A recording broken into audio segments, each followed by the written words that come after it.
Bueno, ¿qué tal? Estamos de nuevo con una conversación de la historia desde Extramuros con Diego Andrés Díaz. Yo soy Aldo Mazzucchelli y vamos a seguir un poco, por ahora estamos cronológicamente, no sé si vamos a mantener esto, pero por ahora estamos así, y vamos a examinar un poquito los hechos de mayo de 1810, por lo menos una primera aproximación. Eh, y esto, bueno, podemos conectarlo con los antecedentes que ya hemos visto en las conversaciones anteriores. En la última, habíamos visto un poco ese periodo poco discutido de 1807 a 1810. Y de ahí, simplemente para recordar algo y dar paso a la discusión de hoy, hay un par de cosas que son precursoras de lo que pasó en 1810 que están presentes y que son importantes. Una es las invasiones inglesas trajeron distanciamiento de Montevideo y Buenos Aires, y también la formación un poco más clara de un partido criollo, yo diría más en Buenos Aires, claramente, una ciudad más grande que tenía más población americana, digamos, difícil de controlar, también por el tamaño de la ciudad ya a esa altura. Montevideo más fácil de controlar, más pequeña y más apegada al realismo, y también construyó un discurso, ¿verdad?, de solidaridad, digamos, de fidelidad, mejor dicho, a la corona española. Acuérdense que hubo los que vieron el video anterior, una polémica entre las dos ciudades que tenía una forma respecto de, casi caprichosa, respecto de quién había tenido más importancia en la reconquista de Buenos Aires en 1806, pero que también escondía la famosa, digamos, lucha de puertos, el deseo de Montevideo de ser capaz de hacer registro por sí mismo de los buques comerciales, digamos, que llegaban al Río de la Plata. La misión de Nicolás Herrera, que se mandó a España para conseguir eso y conseguir también el reconocimiento oficial de la corona respecto del rol de Montevideo. Mientras esto ocurría, vienen todos los sucesos de España, que ya discutimos. este, la ocupación primero por parte de las tropas francesas con el pretexto del pase a Portugal, la salida de Portugal de la corte en pleno, medio, digamos, en buques ingleses y medio convencida, un poco coaccionada también por los ingleses, para poner a salvo el poder portugués respecto de Napoleón, el último lugar que le quedaba fiel o aliado, digamos, en Europa a Inglaterra. Después tenemos también los movimientos juntistas, ¿verdad? Las juntas que se fueron formando en España, en Montevideo, 1800 en septiembre de 1808, en Buenos Aires, etcétera. Todas estas cosas tienen como trasfondo la cuestión comercial y la cuestión de los intereses económicos. En eso vamos a entrar más en detalle más tarde en esta conversación, porque es central para todo lo que pasó en 1810. Pero básicamente teníamos un monopolio, un comercio con Cádiz, digamos, que tenía determinadas condiciones que eran monopólicas, que después podemos analizar, y estaba el contrabando como una realidad fundamental también.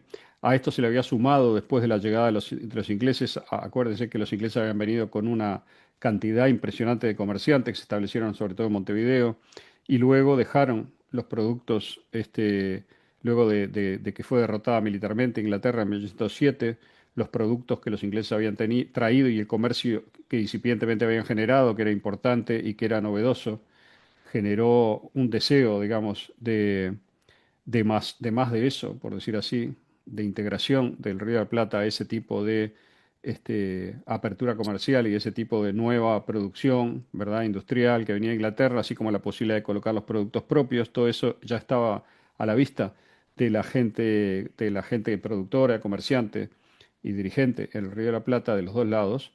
Y al mismo tiempo, Liniers tomó la medida de imponer tributos importantes a los productos ingleses. Eso fue resistido por la gente del comercio, entre los cuales había una gran cantidad de españoles, de realistas, ¿verdad? De gente, digamos, que tenía determinadas prebendas, privilegios, conexiones y demás. Y esa gente fue uno de los puntos fuertes, lo que se llamó, algunos historiadores llaman el Partido Español o el Partido Realista.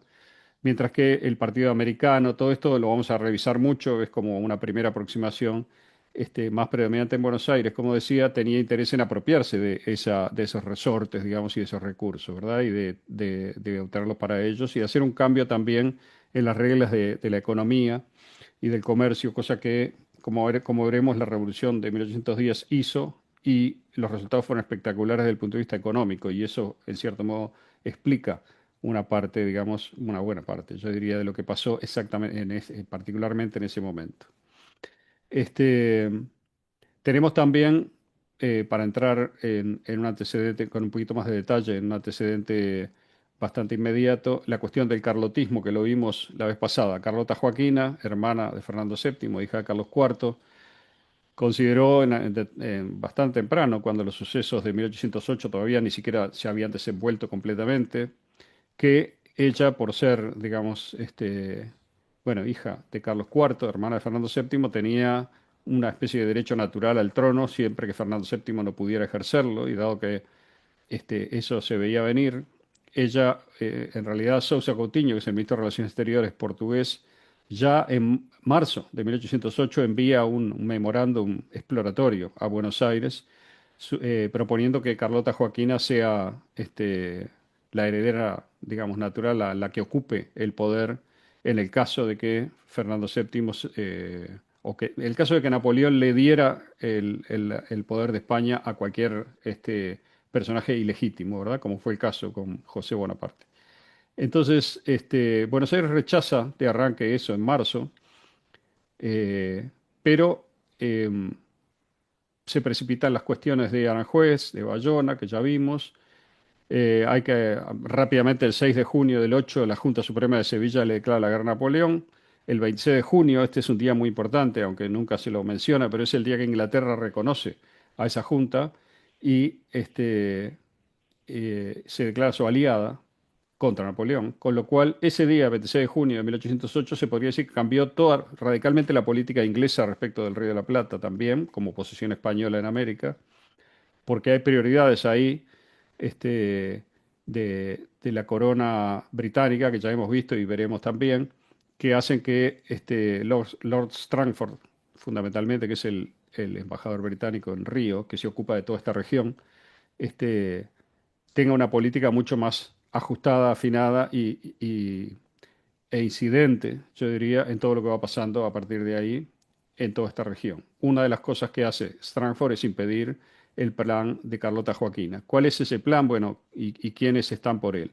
Una cosa importante, todo esto es anterior a la Revolución de Mayo, y lo estoy mencionando ahora de vuelta porque, en mi opinión, por lo menos, este fue el plan original.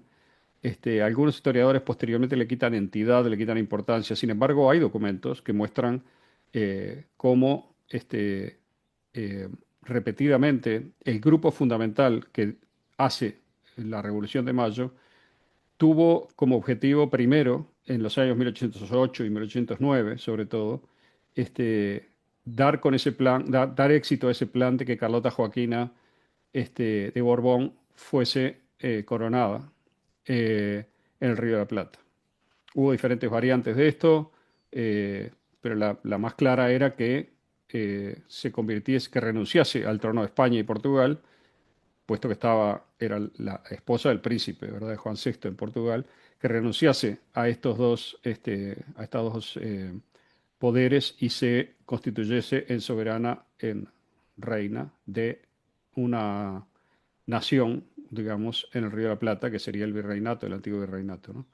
Este, Saturnino Rodríguez Peña, que quienes vienen siguiendo nuestras conversaciones recordarán, no solo porque es un nombre extraño, sino porque fue el primer contactado eh, por William Carr Beresford, el comandante inglés de tierra, digamos, en las invasiones, en la primera invasión de 1806, quien le hizo saber que él también era masón y que venían a apoyar el movimiento de independencia. Ahora después repetiremos eso más adelante cuando veamos la metodología que se usó para 1810. Eh, Saturnino Rodríguez Peña fue el principal abogado, digamos, de la idea de que Carlota Joaquina fuese instalada en el Río de la Plata. Eh, y este, eh, el historiador brasileño Pereira da Silva, dice Eduardo Acevedo en su obra principal sobre historia del Uruguay, dice Eduardo Acevedo: el historiador brasileño Pereira da Silva asegura que estos trabajos, se refiere a los de Carlota Joaquina, no a instalar a Carlota Joaquina, llegaron a tener tanto éxito que a mediados de 1809 funcionaba en Buenos Aires una junta secreta compuesta de los conspicuos ciudadanos Manuel Belgrano, Nicolás Rodríguez Peña, Juan José Paso, Manuel Alberdi, Nicolás Vieites y Juan José Castelli. Fíjense que estoy nombrando prácticamente a todos los hombres principales de la revolución en el sector más radical, yo diría. Que funcionaba esa junta para proclamar en momento oportuno a la Carlota. Ese comité envió a Río de Janeiro al señor Pueyrredón con el Juan Martín, ¿verdad? Con el temor de que una vez al frente del virreinato, con el encargo, perdón, de gestionar el traslado de la princesa a Buenos Aires. Dice también Pereira da Silva que el plan fracasó por la negativa del príncipe don Juan a autorizar el viaje y que don Juan estaba dominado por el temor de que una vez al frente del virreinato, Carlota atentase contra la integridad territorial del Brasil. Y entonces dice Pereira da Silva que regresó Pueyrredón llevando el convencimiento de que no se conseguiría la presencia de la princesa en Buenos Aires. Hay otra fuente, José Presas, que es el secretario de la princesa, de Carlota, que dijo que había tres factores que podrían haber influido en la negativa del príncipe de Braganza, o sea, Juan VI, que ya los mencionamos la vez pasada, pero los recuerdo ahora.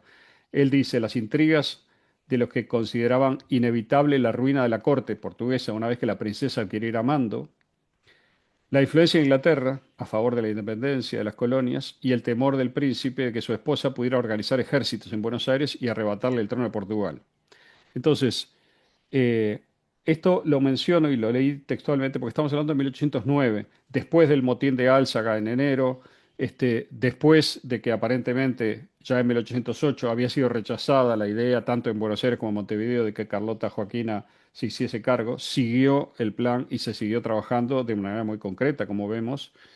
Y bueno, luego de esto, la historiografía, ya te pasó, Diego, la historiografía oficial ha borrado, digamos, un poco todo este asunto. Bueno, sí, perdón, digo, ahora No, sí. un apunte con respecto a eso que estás diciendo de la historiografía posterior, ¿no? Todos los eventos relacionados con Carlota no son, porque se ha tratado hay toda una construcción historiográfica basada en la idea de que esos eventos son como eventos necesariamente, conspiraciones específicas salidas un poco de la nada, y es un poco el espíritu general de lo que corre por lo que está pasando en España, ¿no? Es decir, uno se analiza, por ejemplo, la diferencia de la emancipación americana en América septentrional, ¿no? En Centroamérica y México. Todo el proceso es muy acuerdista políticamente, para entender un poco el fenómeno más general, ¿no?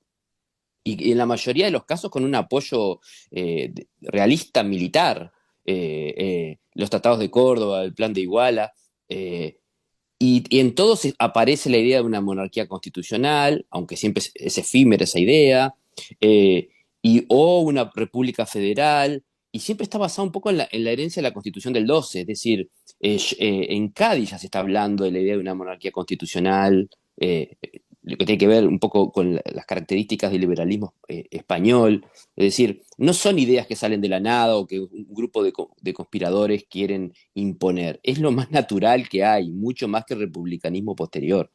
Es más, y un poco es lo que vamos a tratar de ver hoy. Lo que parece que subyace a todo esto, utilizando un poco la estrategia de Tocqueville de la larga duración, ¿no? Es que todo este proceso no es ni natural ni obligatorio, ¿no? Un poco lo que plantea la historiografía, las historiografías nacionales americanas, ¿no? Es decir, un antiguo régimen, una especie de cosa medieval, o el mundo moderno que desembarca en América y rompe esos lazos oprobiosos, sino que lo que habla es el largo y lento proceso de crisis política del mundo hispánico, ¿no? Que va a durar hasta fin del siglo XIX a nivel político. Que eso lo podemos hablar más adelante, pero en algún sentido el punto más básico que quería plantear al respecto de esto de la vía monárquica constitucionalista del poder no es ninguna cosa extraña, no es ninguna... Es el modelo lógico, mucho más lógico que el republicanismo que va a terminar derivando en lo que son las ideas dominantes de estas élites, ¿no?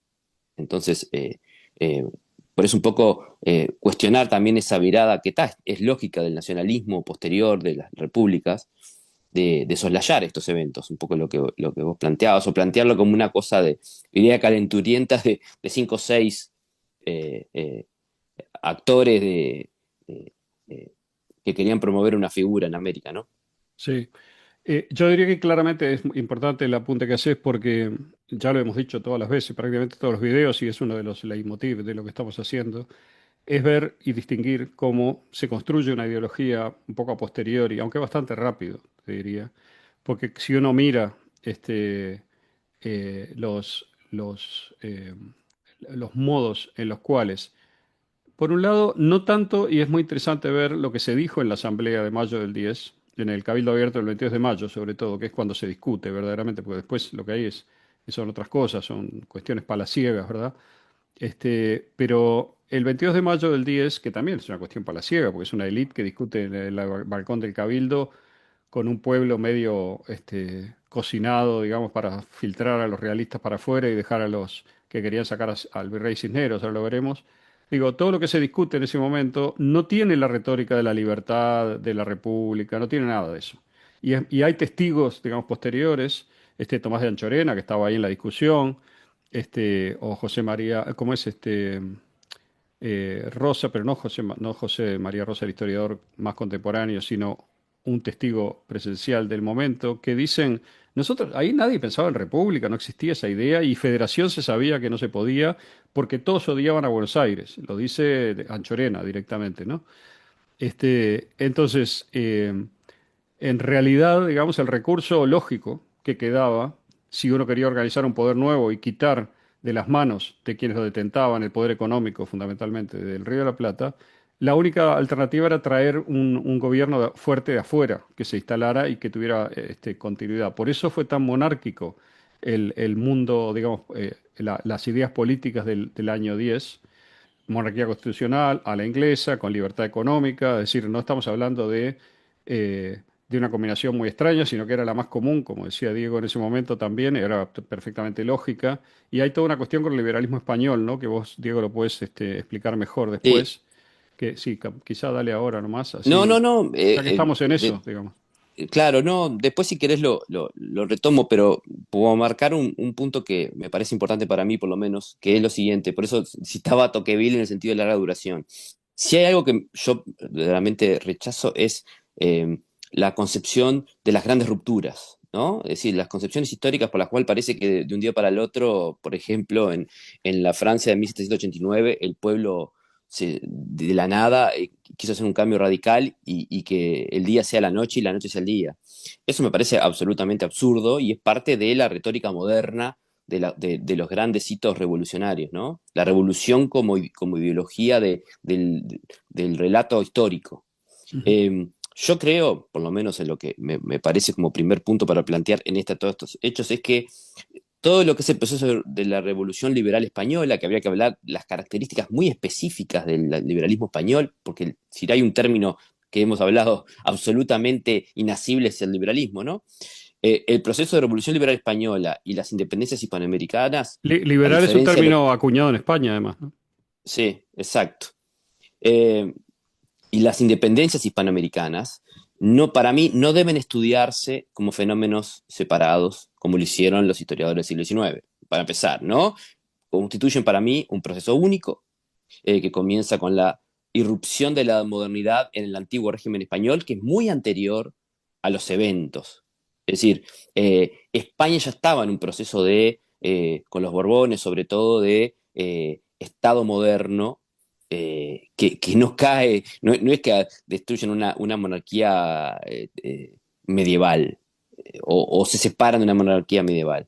Y este proceso que estamos viendo un poco en el capítulo americano o el capítulo rioplatense, va a desembocar en la desintegración, en algún sentido, de ese conjunto político que es España en un montón de estados soberanos, incluido España.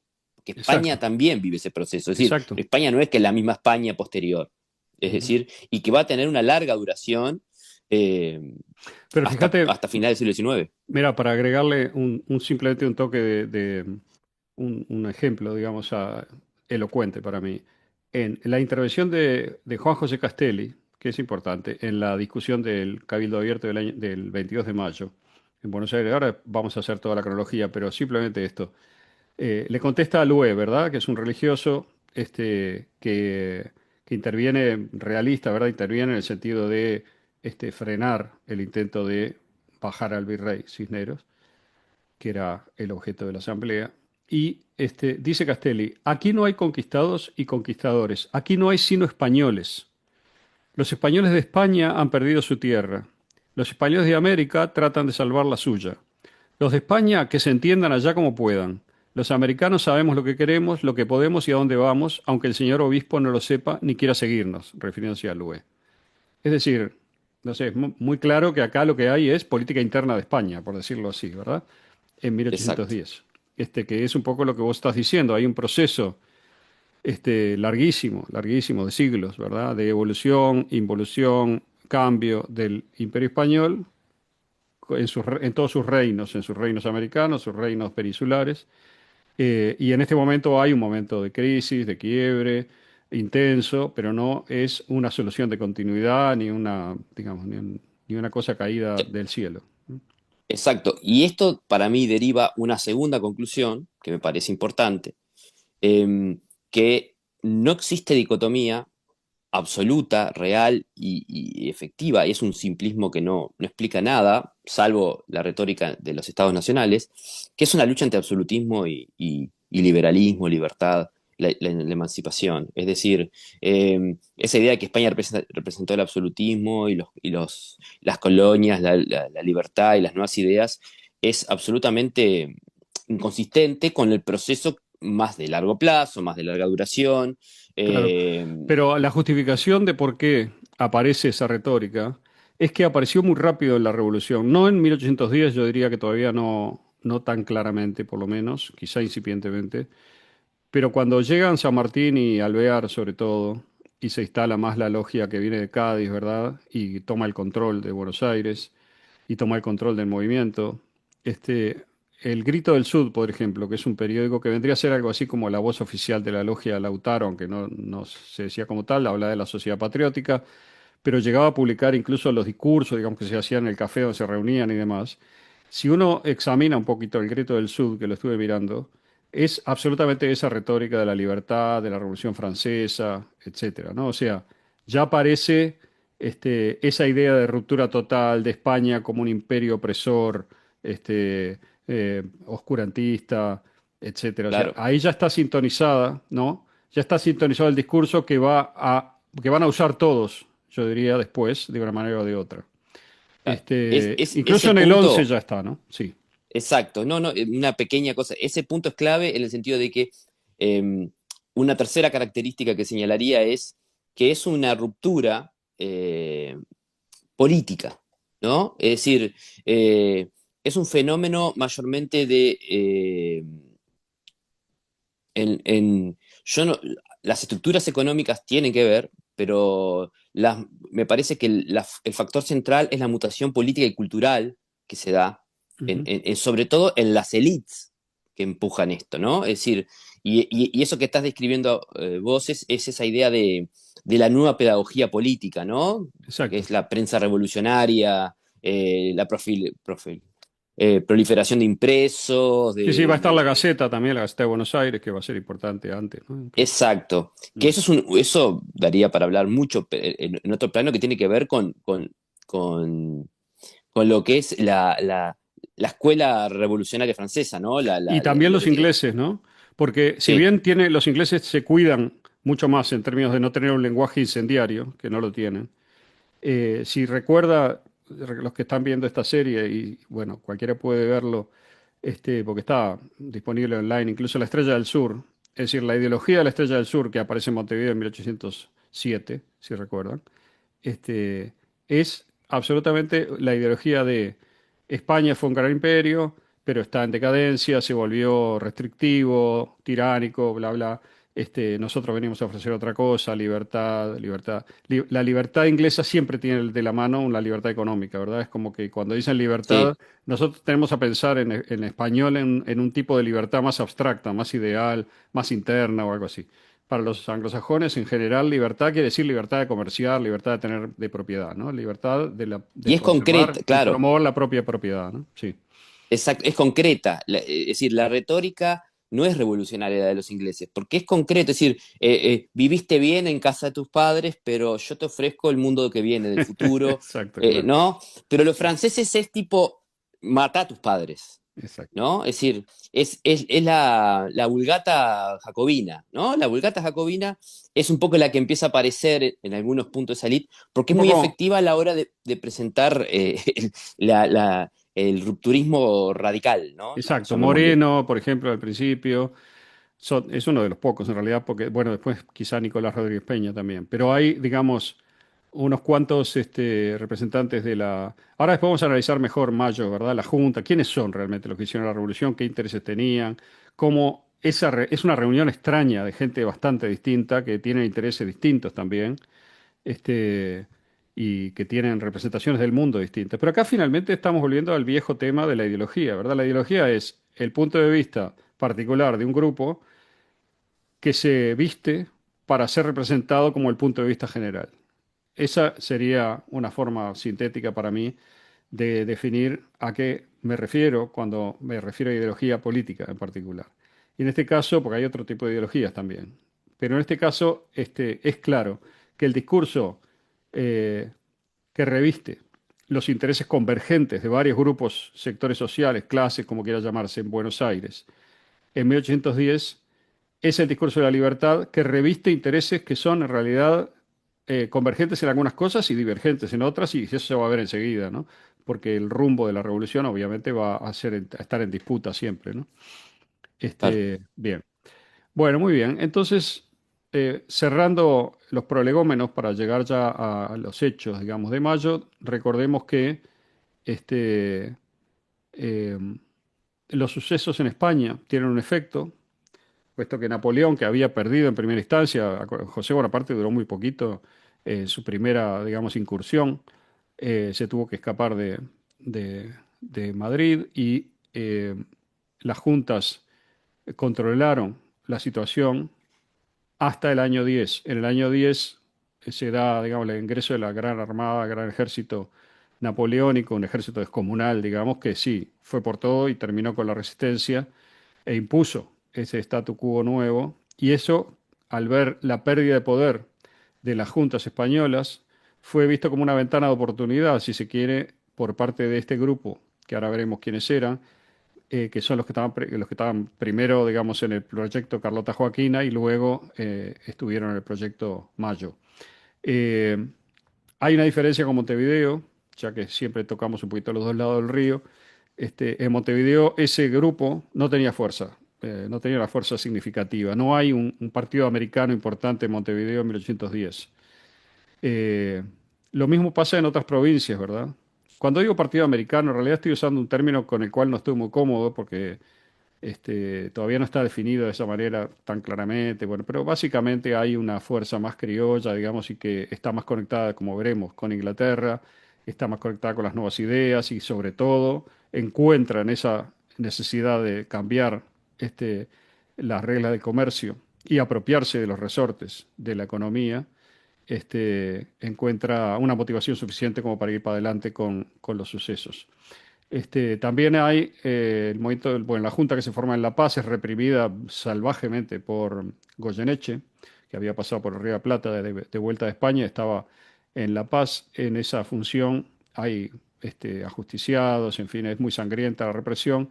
Eso llega al Río de la Plata y es muy mal visto por la gente. O sea, hay también una sensación de que lo que los realistas están haciendo, o los españoles, digamos, para mantener el poder es excesivo.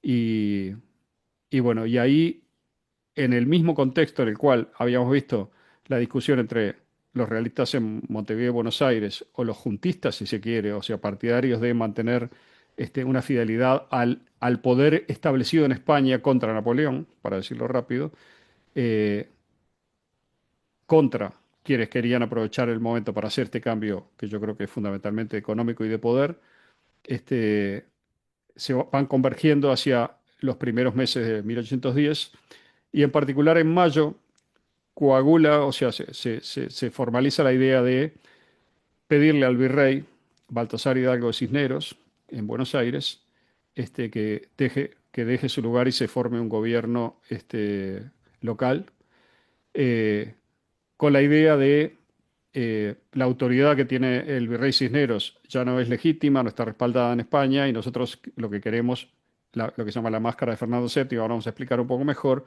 es guardarle, por decir así, el poder a Fernando VII hasta que vuelva. Cosa que, como decíamos, era bastante barata de hacer, puesto que Fernando VII no iba a volver por el futuro visible, con lo cual se podía invocar a Fernando VII y en realidad se invocaba un vacío de poder que podía ser llenado por cualquiera.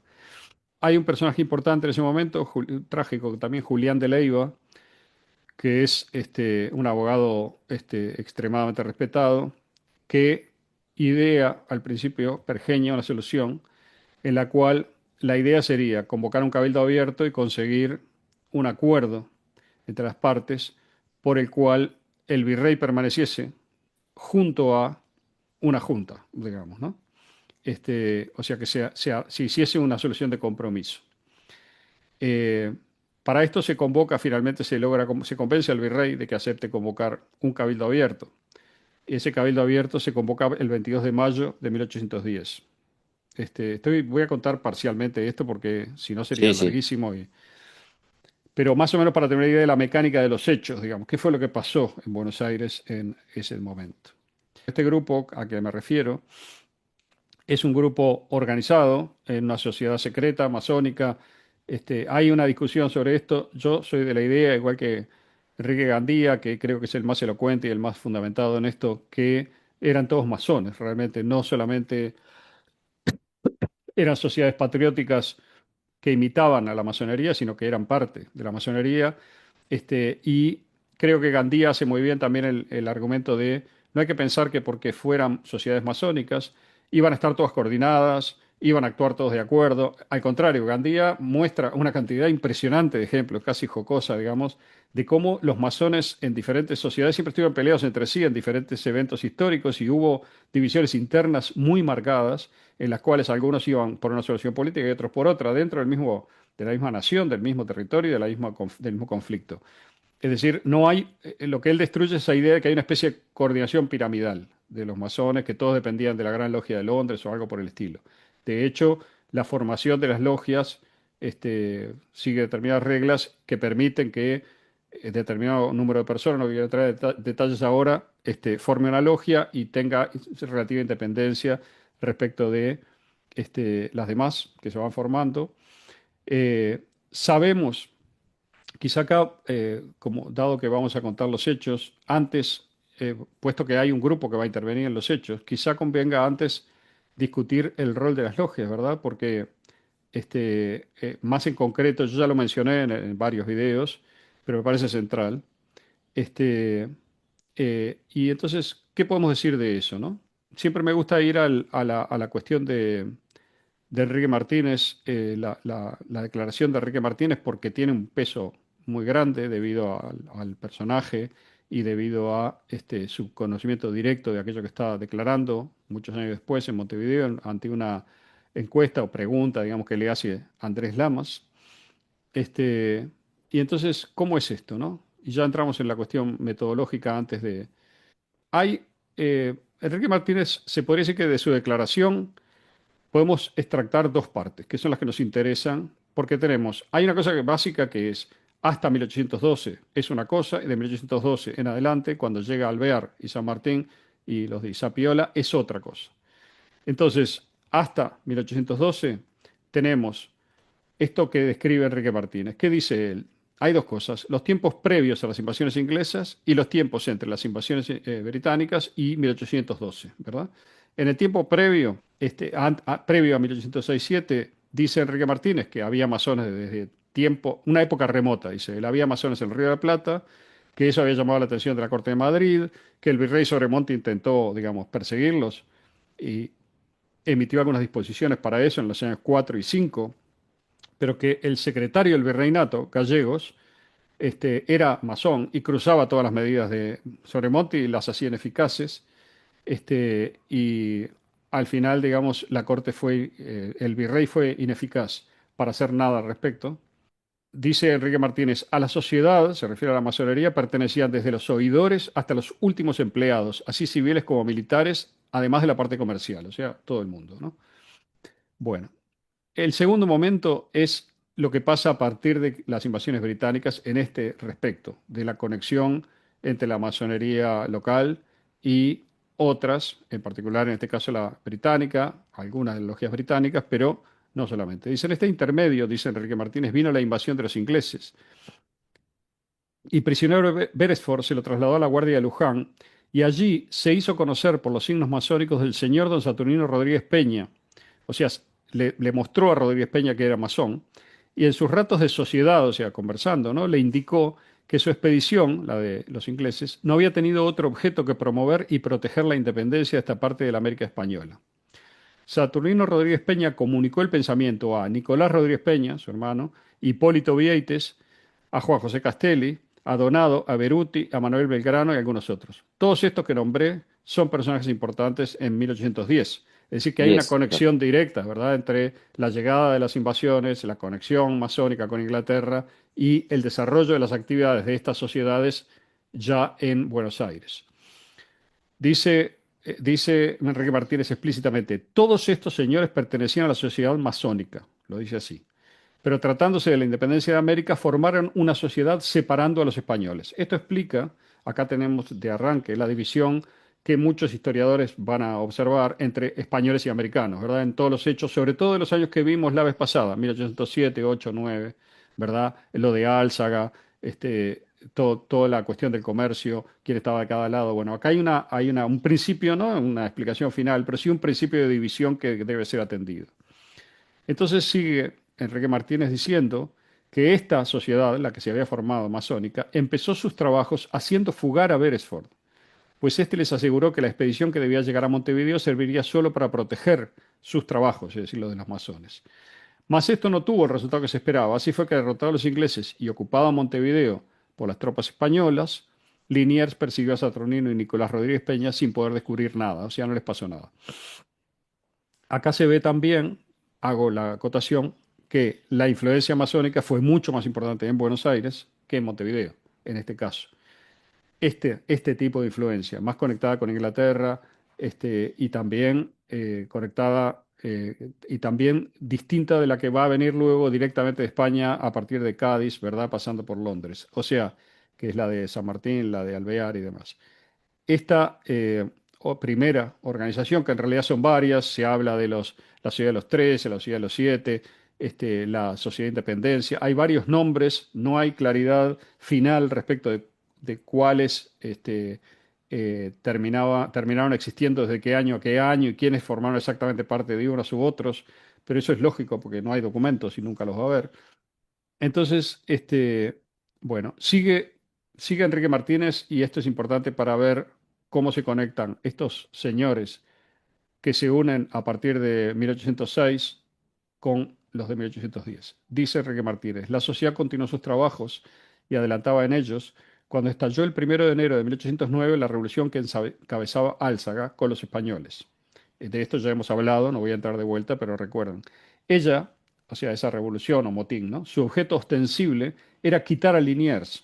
Acuérdense que desde que Napoleón había entrado en España y desde los sucesos de Bayona, se consideraba a Liniers un personaje sospechado de afrancesamiento.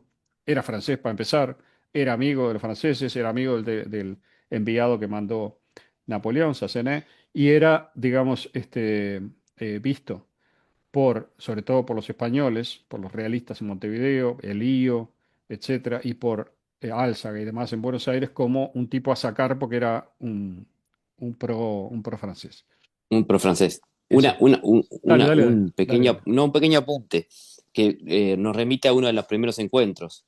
Hay que también entender, por eso digo que es un fenómeno que hay que atender la puja política. Eh, Estamos ante una competencia interimperial también. Es decir, los franceses también juegan sus cartas a ver quién se queda con el- con los restos Del Imperio Español. del Imperio Español. Es decir, sí, hay dos partidos que habría que señalar con mucha más insistencia, más que el americano y el español, que es el afrancesado y el inglesado, por llamarlo de alguna forma, ¿no? Es decir, los que responden a los intereses de la competencia interimperial francesa y de la inglesa que están en competencia en este momento. Ujú. Sí, claro, como le hemos dicho y destacado desde el principio, ¿verdad? O sea, Claro, el tema de los intereses ingleses, el Río de la Plata, cómo se iba a desarrollar, eso fue básicamente para los que estaban mirando la serie, nuestro primer video y nuestro segundo, y los de las invasiones británicas fueron muchos sobre esto que está diciendo Diego, ¿verdad? O sea, nosotros no miramos nada de esto, como habrán notado, con ninguna pasión partidaria, digamos, por uno o el otro. Estamos tratando de ver simplemente la lógica histórica de lo que sucedió, cómo se representó. Este, Creo que los dos tenemos una visión de la historia bastante fría, en cierto modo, y contraria al uso contemporáneo, por lo menos yo, de los sucesos pasados, digamos, con fines ideológicos. Entonces, un poco esa es la crítica, de ahí surge la crítica que estamos haciendo, ¿verdad? Y la lectura. Bueno, claro. entonces, Enrique Martínez explica que la sociedad americana, esto es importante, ¿no? Dice, cuando vino el motín de Álzaga, ¿no? Dice, el objeto extensible era quitar a Liniers, pero el plan de los españoles en el Río de la Plata era separar esta parte de América haciéndola una monarquía española, es decir, con monarca que fuese parte integrante de la española europea. La sociedad americana, que comprendió que era preciso luchar para no perder su posición, consiguió que los soldados básicamente se decidiesen a sostener a Liniers y fue disuelta la revolución, además de la sociedad de los españoles, ¿verdad? O sea, los que estaban conspirando, Álzaga y demás.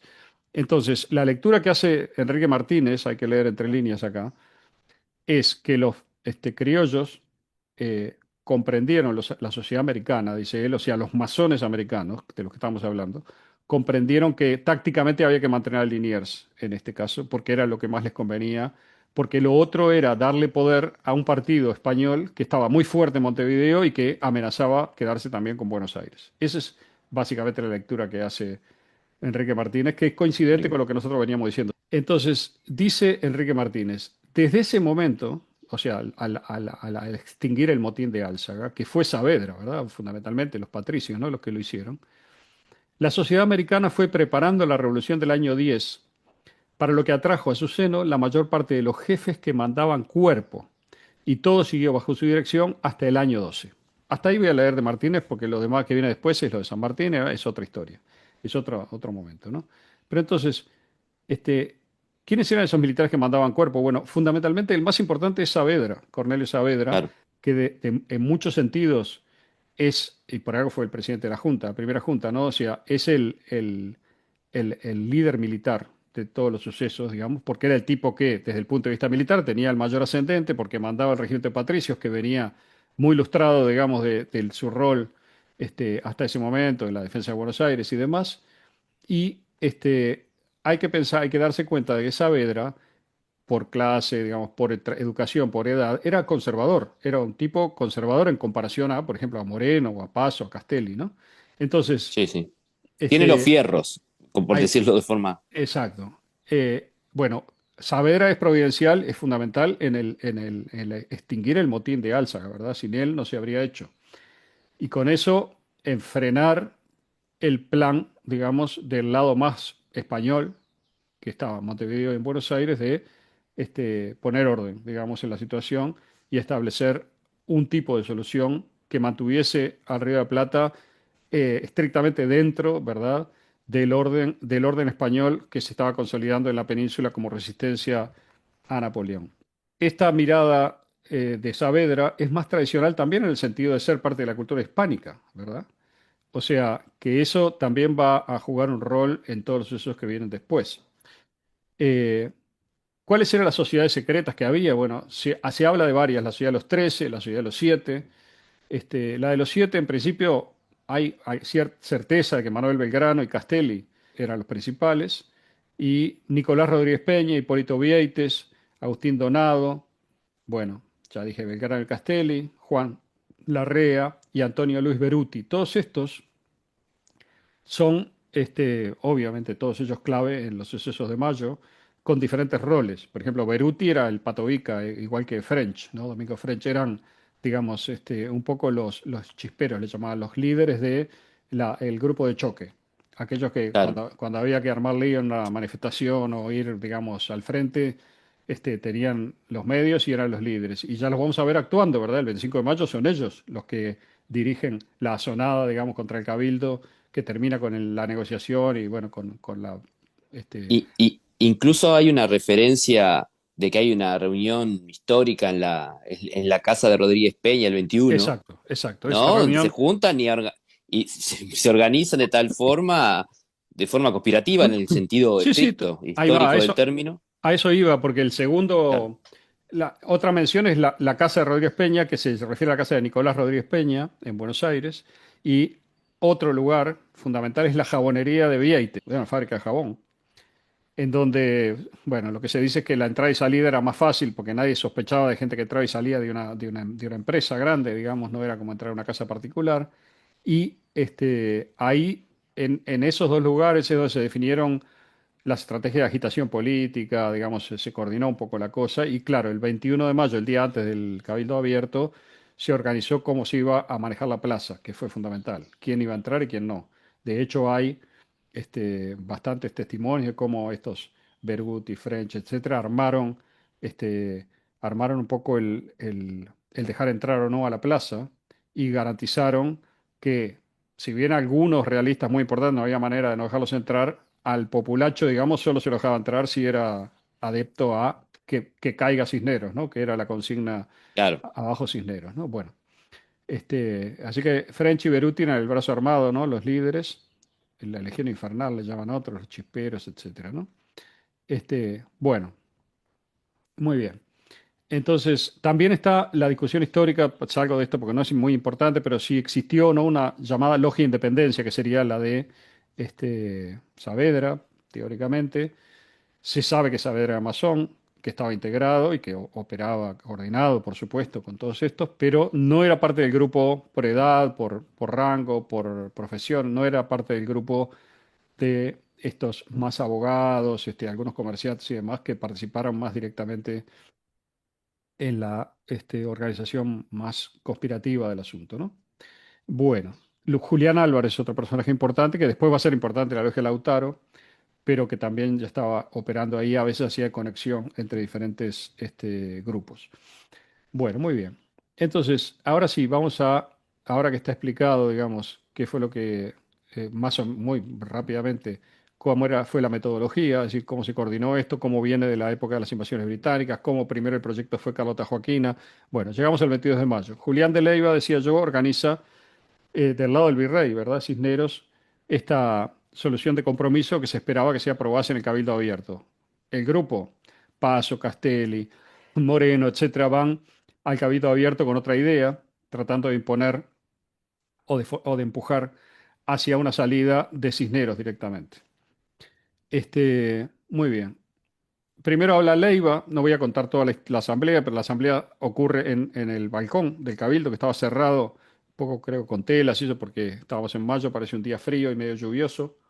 Leiva hace su tesis conciliadora, que era la oficial, con la que se venía a, a- a- a deliberar, pero luego la cosa se va complicando, habla del obispo Loué, a quien ya mencioné, que básicamente tiene una posición pro España en el sentido de hay que reforzar, digamos, el poder español en Buenos Aires.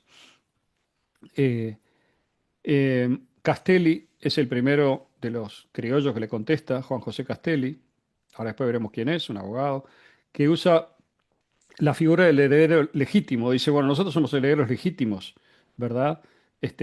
Una vez que Napoleón ha usurpado el trono, y hace esa frase que yo las extracté y ya la leí, no la voy a leer de vuelta, aquí no hay conquistadores, aquí no hay sino españoles, etcétera, ¿no? Y Castelli termina proponiendo que se cree una autoridad que subrogue al virrey.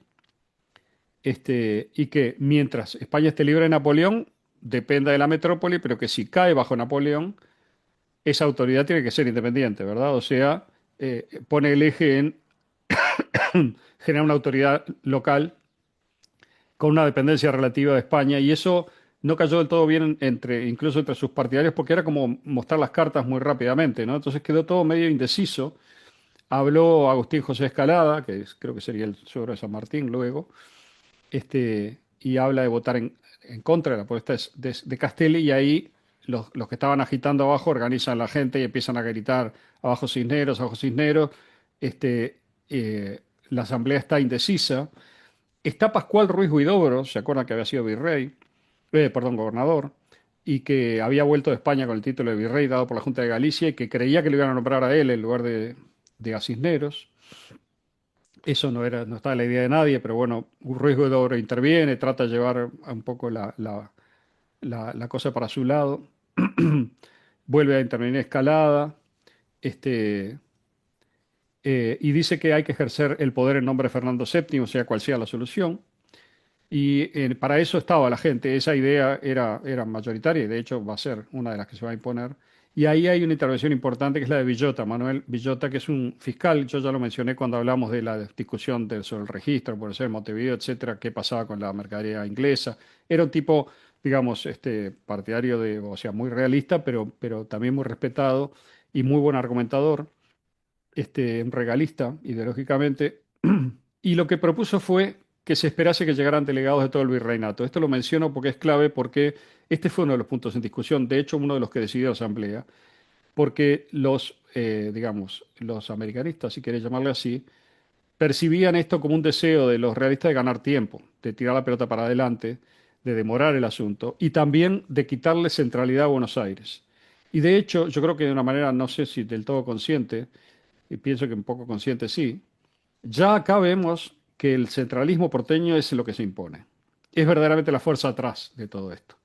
Es decir, y que ya existía, ¿verdad? Ya vimos la discusión, por ejemplo, con Montevideo, también hubo con otras, también con las provincias del interior de Argentina, existía esa cuestión. Buenos Aires se quedaba con el dinero que venía de Alto Perú y con la renta de aduanas. Con esos dos dineros, el primero lo va a perder con la revolución, ¿verdad? Pero con los dos mantenía a la capital y fortalecía su poder militar y su crecimiento y demás.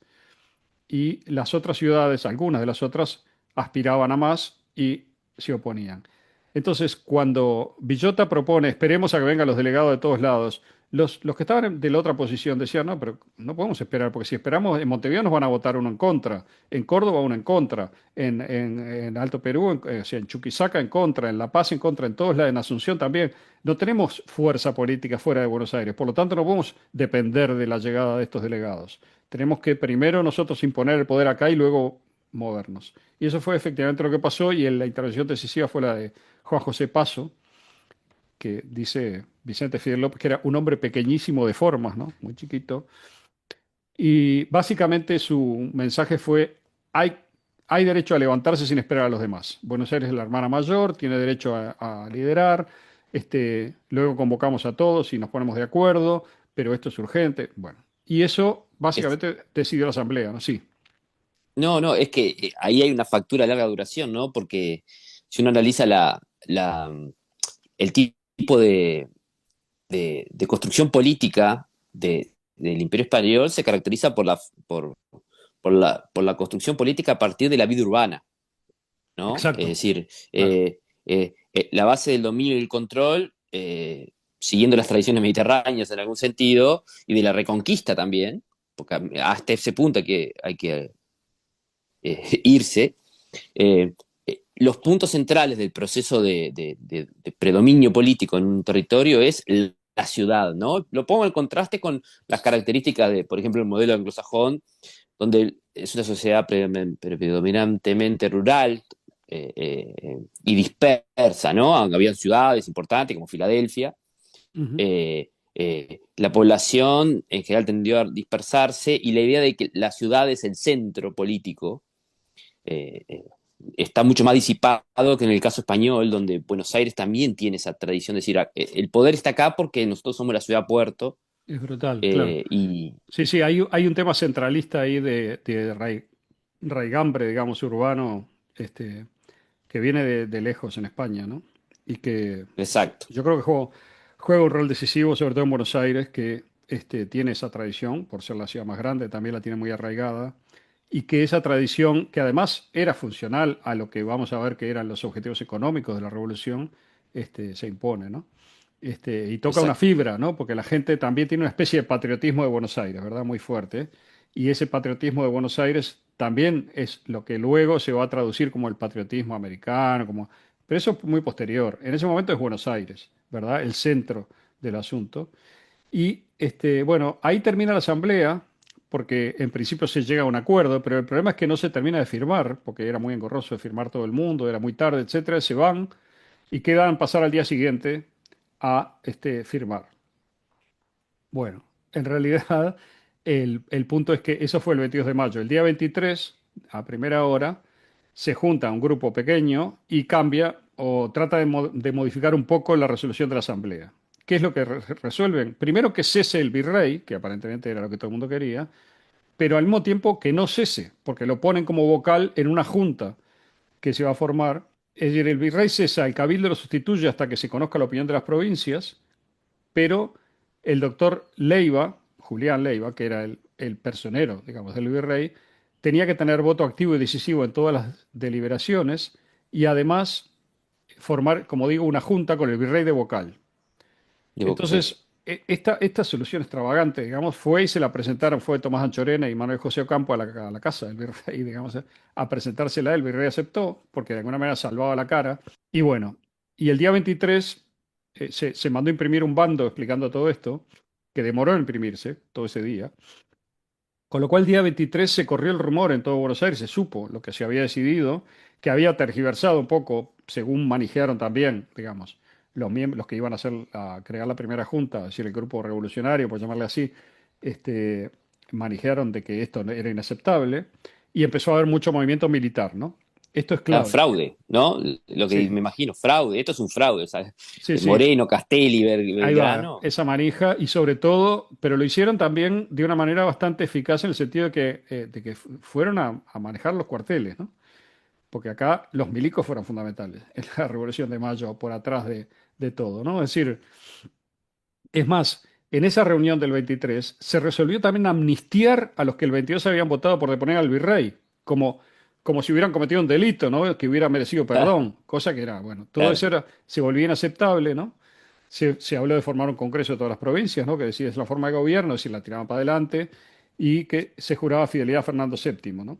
Entonces, cuando se reunían los comandantes militares para imponerle estas noticias, hubo problemas, ¿no? Martín Rodríguez, que nace ahí un poco a la vida política, no, ya había nacido en las invasiones, ¿no? Pero luego va a tener una larga carrera política, ¿verdad? Era comandante de húsares y protestó, dijo que eso violaba lo que el pueblo había resuelto el 22. José Ignacio de la Quintana, que comandante de Dragones, dijo que apoyaba siempre que estuviera Saavedra, pero que si otros cuerpos militares se oponían, él no iba a sostener a la Junta. Francisco Antonio Campo, comandante de Arribeños, y dijo lo mismo que Martín Rodríguez, lo respaldó. Entonces Leiva, que era el que negociaba, ¿no? Por parte del virrey, intentó, digamos, una solución inteligente, que fue decirle, bueno, pero Saavedra está en la Junta, porque a Saavedra lo habían propuesto para formar esa Junta, ¿verdad? Junto con el virrey, pero lo fundamental es que Saavedra y Castelli estaban ahí. Entonces Leiva usaba eso como carta de negociación durante el día 23, diciendo, Saavedra no va a permitir que el virrey se propase, digamos, que tome decisiones antipopulares, etcétera. Acá hay que ver que el peso militar, el prestigio militar de Saavedra fue la clave, porque en realidad Martín Rodríguez, por ejemplo, no hay una constancia que perteneciese a ninguna logia. Era más bien un tipo de orden militar que reconocía el liderazgo de Saavedra como el primero entre pares, como quien dice, digamos, comandante del regimiento de patricios, y eh, estaban todos un poco a lo que Saavedra decidiera. Y el argumento de todos ellos era, si se arma lío, nosotros no vamos a reprimir al pueblo. No vamos a ir a defender al virrey abriendo fuego contra la gente. Entonces, esa posición fue la decisiva realmente, ¿no? Claro. Este, eh, bueno, pero todo esto tuvo otro giro, lo digo rápido, porque esa noche Leiva, que tenía un pico de oro, realmente convenció a Castelli y a Saavedra a altas horas de que era la mejor solución la Junta, y estos aceptaron ir a jurar con el virrey al día siguiente, que era el 24, ¿no? 24 de mayo. Pero ahí pasa otra vez lo de la casa de Rodríguez Peña, de Nicolás, ¿no? Porque Castelli vuelve a dudar después que se va Leiva y de que ya tenía un acuerdo, y se va a la casa de Rodríguez Peña. Y en la casa de Rodríguez Peña había un escándalo. Estaban todos los jóvenes reunidos, todos los que, digamos, son los que verdaderamente el nervio, digamos, del movimiento revolucionario. estaba Moreno, estaba Nicolás Rodríguez Peña, estaba Paso. En la casa se entera Castelli de que los cuarteles están a punto de insubordinarse, de que nadie va a bancar al virrey, de que no hay espacio, había una excitación brutal. Y Nicolás Rodríguez Peña lo aprieta a Castelli y le dice, pero vos, ¿qué vas a hacer? ¿No? O sea, sí, mañana. Y Castelli, que se ve ahí medio entre la espada y la pared, dice, yo mañana renuncio. Entonces, ahí se da una conversación curiosa en la casa de Reyes Peña, en donde Gregorio Tagle, que estaba ahí, interviene y dice que no renuncie, le dice, porque en realidad es más inteligente mantenerse hasta que esté más claro el panorama y frenar al virrey, etcétera, digamos, con la presencia de Saavedra y Castelli, ¿no? El día 24 amaneció, se distribuyó el bando que había armado este grupo, el Cabildo, el día 23 y la gente lo quemaba en la calle, a perseguir a los tipos que que lo estaban distribuyendo. Los tipos al final se escaparon y tiraron todos los bandos los que hicieron una fogata ahí, creo que en la plaza, o sea, o frente a la imprenta, no sé. Y bueno, el 24 juró la Junta. Los comandantes de Patricio fueron a hablar con Saavedra, que era su jefe, y le dijeron que no bancaban la Junta y que lo único que iban a hacer, la única, y solo iban a obedecer en el caso de que el virrey renunciase al mando militar y que este mando pasase públicamente a Saavedra, ¿no? Que se lo dieran a él. Claro. Entonces se reúne la Junta, la única reunión que tuvieron. El virrey dice que no acepta ser humillado y los otros, Castelli y Saavedra, le dicen, si usted no renuncia, renunciaremos nosotros. Y usted se queda solo y va a haber lío, ¿no? Eso es. Obvio. Entonces, el virrey, que se ve ahí un poco entre la espada y la pared, Cisneros, que era un tipo respetado y yo diría hasta querido por la gente, ¿no? O sea, ninguno de ellos habla mal de Cisneros, todos lo consideran un tipo, digamos, digno del mayor respeto, pero un poco le dicen, bueno, ya está la política, está solo. Y Cisneros dice, bueno, entonces yo también renuncio, con lo cual renuncian todos. Este, y el poder pasa al Cabildo, que se reúne en las primeras horas del 25 de mayo. El Cabildo se reúne y ahí sí actúan los chisperos, como digo, French, Planes, Chiclana, Grela, Beruti, todos van con una horda de gente atrás, entran al Cabildo y hay una gritería, y ahí salen Julián de Leiva, Tomás Chorena y Lesica, que son los tres miembros del Cabildo que dan la cara, porque los otros algunos se escondieron en las piezas de atrás y le dice, vos, ¿qué quieren? Y ahí se autonombran, digamos, como interlocutores. French, Grela, Beruti y Chiclana se reúnen con estos tres miembros del Cabildo y le dicen, ya está, esto es lo que hay que hacer, hay que formar esta junta con estos miembros. Presidente y comandante de armas, Cornelio Saavedra. Muchas veces. Vocales son Juan José Castelli, Manuel Belgrano, Miguel de Ascuénaga, Manuel Alberti, Domingo Mateo y Juan Larrea. Y secretarios Juan José Paso y Mariano Moreno. Esta es la primera junta famosa y literalmente así como se la presentaron al Cabildo fue aprobada porque no había otra. El Cabildo dejó constancia que cedía a la violencia, no sé qué, para cuidarse en la eventualidad de algún cambio futuro. Este, y todo este manifiesto, digamos, que fue el que le entregó a esta gente, había sido redactado en la casa de Miguel de Ascuénaga en la madrugada por Nicolás Rodríguez Peña, Belgrano, Larrea, Paso, Terrada, Martín Rodríguez, todos los que ya mencionamos y que van a ser los hombres visibles, digamos, también de aquí en más en el proceso político. Y el Cabildo aceptó, y bueno, Leiva, Julián de Leiva cayó en desgracia porque se lo vio como un principal traidor, porque había estado un poco de los dos lados tratando de contemporizar, y curiosamente al poco tiempo se quedó ciego, ¿no? Una cosa que me llamó mucho la atención porque eso terminó su carrera pública también y tuvo un fin desgraciado, pero fue un hombre principal, digamos, en todo este proceso, ¿no? Bueno, Claro. y para terminar con los sucesos, y vamos un poquito a la cosa económica, había algunas cláusulas que estaban agregadas en el manifiesto. Una era que en el plazo de 15 días se tenía que mandar una expedición militar de 1.000 o más soldados a Oruro y a La Paz para garantir que se permitiese elegir representantes populares, ¿no? En el Congreso, para el Congreso, ¿no? Y de hecho esto, igual que otras cosas que se hicieron, lo que hizo Belgrano, lo que se hizo con Montevideo, era una declaración de guerra de Buenos Aires a los gobernadores provinciales, que todos eran realistas, y a quién mandaban en provincias. En Córdoba estaba el general Concha, que era realista, junto a Liniers, que se había ido a Córdoba y que seguía fiel a España, y lamentablemente la Junta lo fusiló, ¿no? A Liniers, que había sido un aliado importante en el proceso del 6 al 9, ¿no? En Paraguay estaba Velasco, que era un teniente de Liniers, fiel a Liniers.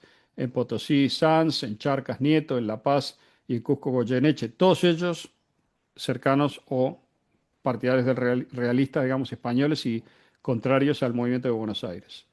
Así que Buenos Aires quedó, de hecho, y por el tipo de movimiento político que generó, sola contra todos. Y de ahí, esa es una de las raíces del centralismo también, ¿no? Es decir, en el Sí, nacimiento mismo del movimiento político nuevo, Buenos Aires aparece monopolizando los recursos de la aduana y enfrentada a todos los demás, ¿no? O sea que no hubo tiempo verdaderamente de armar un esquema federal, de armar un esquema republicano. Era un problema de poder, el poder en Buenos Aires y el poder en los demás lugares. Y esto es clave, ¿no? Bueno, antes de pasar claro. a lo económico, no sé, Diego, si querés agregar y comentar alguna cosa, porque hay muchas cosas que yo capaz que pasé muy rápido. No, enfatizar eso, que lo que plantea esto es que más allá de las causas un poco económicas que subyacen, Ujú, eh, los factores políticos, las luchas de poder, eh, incluso los actores individuales, tan denostados como actores históricos, creo que quedan en evidencia, en el sentido de que su importancia, la decisión, las cuestiones psicológicas, políticas, también juegan en el mundo de la historia. Es decir, hace mucho tiempo viene una corriente que ahora perdió fuerza, planteando que la idea que las figuras históricas poco más que no son irrelevantes. Pero en este caso, hablabas de Cornelio Saavedra, ujú, ¿no? Es decir, ujú, sus características individuales tienen que ver con muchas decisiones que se tomaron. Era un conservador, pero a ujú, la vez estas organizaciones secretas son la forma de hacer política, de moda incluso, ¿no? ujú, Y de coordinar esfuerzos para manejar esta cosa nueva, que nunca fue nueva, existió siempre, pero en la retórica moderna de la opinión pública, ¿no? Del manejo de la opinión pública, claro. que siempre existió, pero en la nueva retórica moderna del poder político, de la lucha política, muy Revolución Francesa, esta idea de tenemos que ser los voceros de la opinión pública, eh, queda muy evidenciado. Y en última instancia, estas organizaciones son esas mesas chicas en las cuales se conectan y se hablan entre ellos y dicen, bueno, nosotros vamos a canalizar esto. Por buenas intenciones o intenciones idealistas o intenciones específicas o veladas o Ujú. subyacentes pero es la forma de hacer política que está en ese contexto, más allá de las cuestiones del espíritu personal de cada uno en su concepción más conservadora, más liberal, más moderna, Ujú. más tradicional o la que sea, ¿no?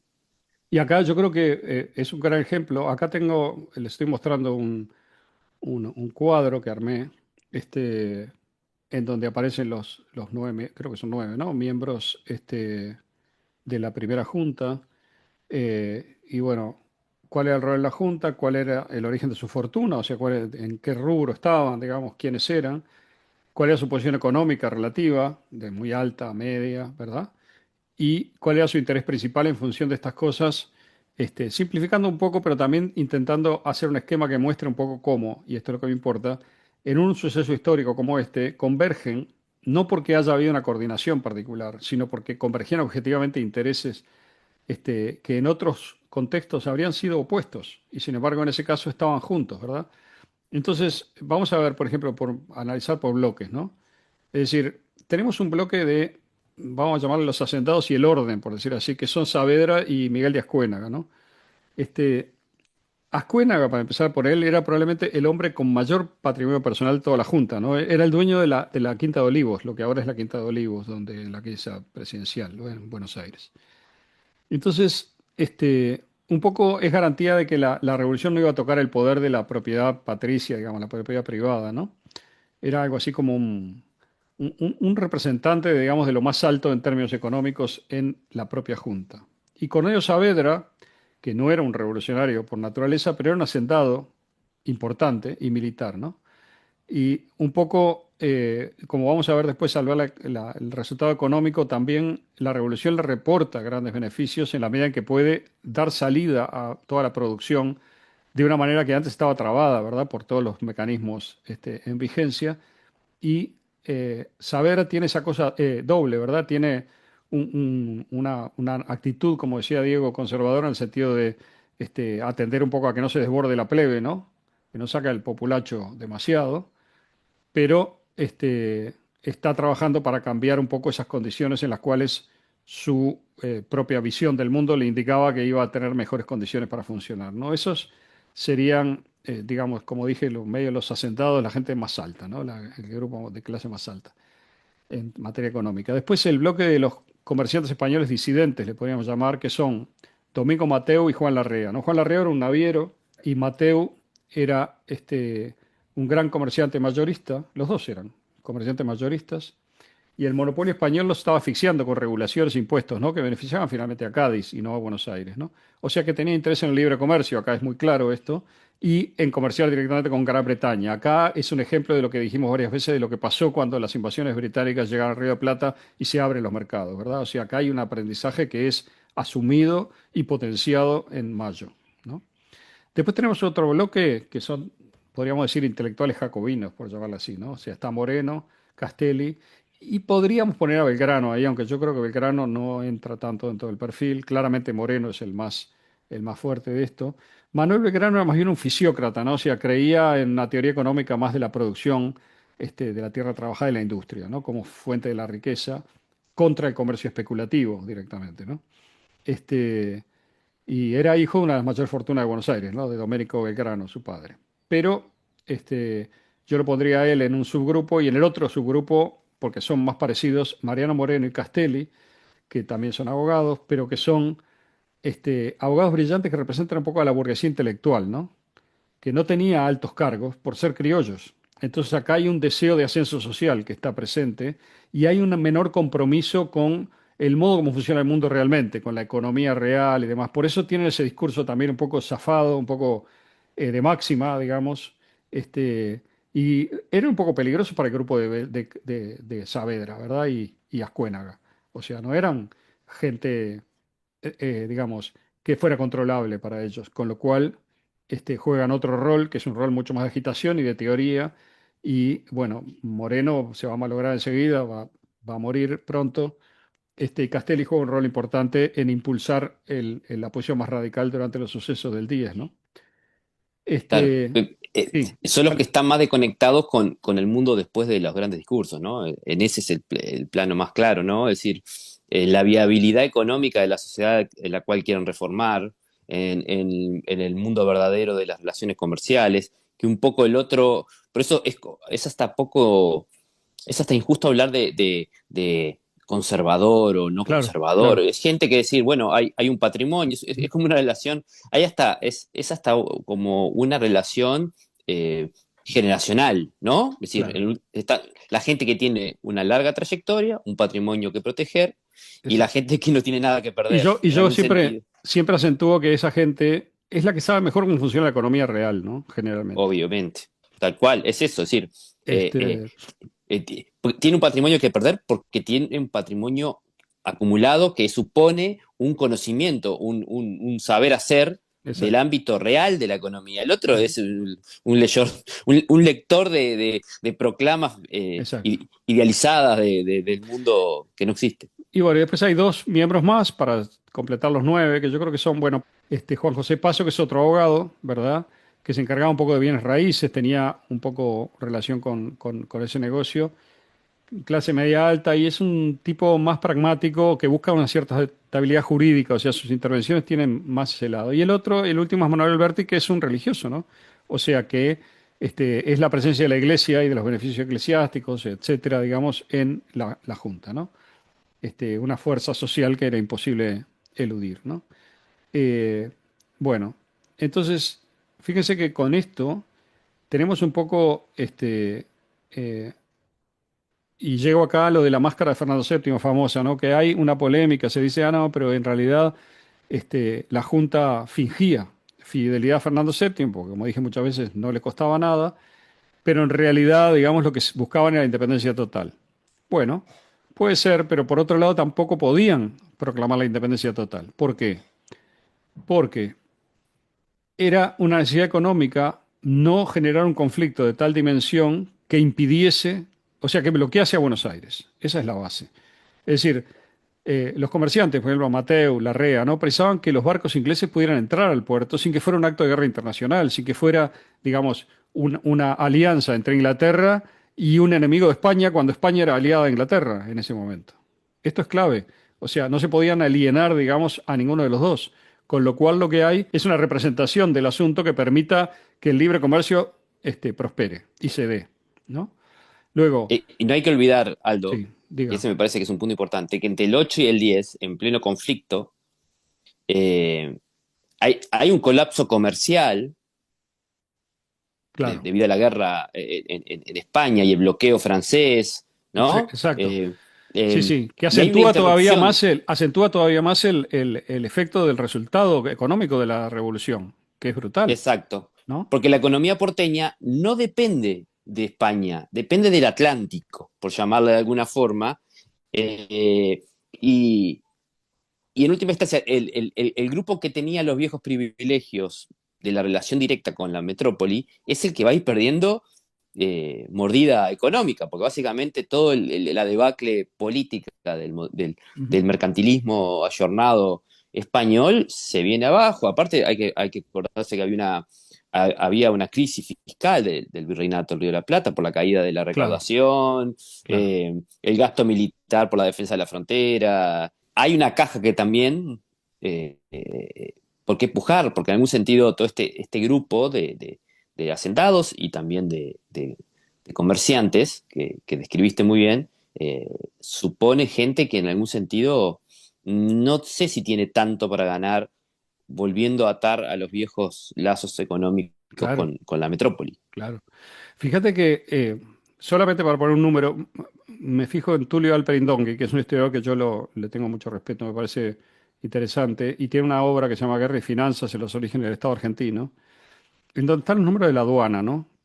Que me parece que son increíblemente, solo eso, porque no podemos aburrir con cifras, ¿no? Pero hay una desregulación masiva del mercado después de mayo del 10 que genera un contraste brutal con la situación de una España en ruinas, digamos, en crisis, en muletas, digamos, en medio de una guerra interna, una guerra civil, con un poder inseguro, digamos, dividido, etcétera, que había repercutido brutalmente en los números que había obtenido Cisneros, ¿verdad? El virrey. Porque hasta 1810 también, no es solamente el Atlántico, es cierto que es el Atlántico, pero también Buenos Aires vivía lo que se llama el situado, ¿no? Que es la plata que venía de las minas de Potosí y que servía para pagar la burocracia del ejército. Esa plata, saben los revolucionarios del 10 que se va a perder, que es plata Obvio. con la que no pueden contar más. Entonces, para ellos es vital, digamos, el tema del aumento del comercio, porque ahí sí que se depende del Atlántico. Y esto explica también la relación orgánica entre los ingleses y los independentistas. No es solamente una relación Claro, ideológica, no es que las logias inventaron la revolución o que fue solo el deseo, digamos, de los ingleses, sino que fue el deseo de sus aliados adentro, como pasa siempre, que es los grupos que dentro de una sociedad determinada se benefician del beneficio inglés, digamos. claro. Es Entonces, decir, sí, acceso directo a Brasil e Inglaterra. exacto, Necesidad de vender cuero sin exacto, intermediario exacto. e importar manufacturas baratas, mucho más baratas y Ujú, libremente. exacto, Eh, y el rechazo por real o simbólico a los posibles aumentos de tributo y ujú, regulación de los Borbones, porque ya tenían los antecedentes de que después de una guerra ruinosa, la corona española venía con el sable. claro. Ya le había pasado con la guerra de los 7 años. Entonces, acá hay un cuadrito de tres rayas, de tres líneas, digamos, mostrando los ingresos, la recaudación aduanera aproximada en pesos fuertes, ¿no? Y la variación interanual. O sea, en 1809 el virrey Cisneros había obtenido aproximadamente 1.300.000 pesos fuertes de recaudación aduanera. En 1810 se aumenta un 77% la recaudación, 2.300.000 pesos fuertes, la misma moneda. Y aún en 1811, que ya está el primer triunvirato y está en guerra Buenos Aires, se recaudan 2.500.000, o sea, aumenta un 8% más todavía. Es decir, que hay, en un solo año la revolución duplicó los ingresos aduaneros prácticamente, Y acuérdense de la representación de los hacendados, ¿no? La teoría de Moreno, bueno, se ve validada totalmente. Él ponía Montevideo en su época de libre comercio, brevísima, como un ejemplo de lo que había que hacer. Enriqueció al sector comercial, al que estaba representado por Mateu y Larrea, ¿verdad?